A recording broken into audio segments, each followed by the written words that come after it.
hello guys कलेजीয়া জীৱনৰ মায়াজালত আবদ্ধ হৈ পেলাই নে এলাহতে মই ভিডিঅ' দিব পৰা নাই মই নিজে গম পোৱা নাই এইকেইদিন আপোনালোকৰ মাজলৈ ভিডিঅ' দিব পৰা নাই সেইকাৰণে ভাবিলোঁ আজি এটা ভিডিঅ' আগবঢ়াওঁ সেইবুলি আৰম্ভ কৰিছোঁ আৰু এয়া কলেজৰ পৰা আহি পালোঁ আৰু কলেজৰ পৰা আহোঁতে অকণমান ঠাণ্ডা পানী লৈ আহিছিলোঁ আৰু সেইখিনি ফ্লাক্সত ভৰাই থৈছোঁ মানে গৰম পৰিছে ন সেইকাৰণে ঠাণ্ডা পানী অকণমান খাই থাকিলে ভাল লাগে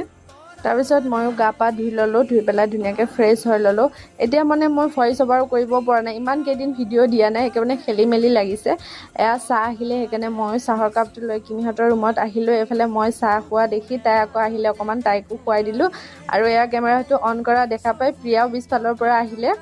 এয়া দেখিছেনে মই খাব লওঁতে তাই লৈছিলে তাইক নিদিয়াৰ কাৰণে তাৰপিছত নাখালে আৰু এনেকৈ আৰু হোষ্টেলৰ সময়বিলাক এনেকৈ কটায়ো ভাল লাগে এইবিলাক স্মৃতি হিচাপে সাঁচি ৰাখি থৈছোঁ কেতিয়াবা বহুত বেছি মনত পৰিব চাহখিনি খাই পেলাই মই ধুনীয়াকৈ প্ৰেয়াৰত গ'লোঁ তাৰ পৰা আহি এয়া ক্ৰছেট বনাবলৈ লৈছোঁ প্ৰিয়া আৰু মই মোৰ একেবাৰে ধৈৰ্যই নাই তথাপিও তাইৰ পৰা অকণমান শিকি বনাই আছোঁ আৰু ভিডিঅ' নিদিওঁতে এয়া ক্লিপ ল'বলৈ পাহৰি গ'লোঁ ভাত খোৱা এয়া কিমিয়ে ভাত খাইছে তাইকে অকণমান দেখুৱাই দিলোঁ বাকী আজিৰ ভ্লগটো এনেকুৱাই আছিলে ভাল লাগিলে লাইক কৰিব আজিলৈ বাই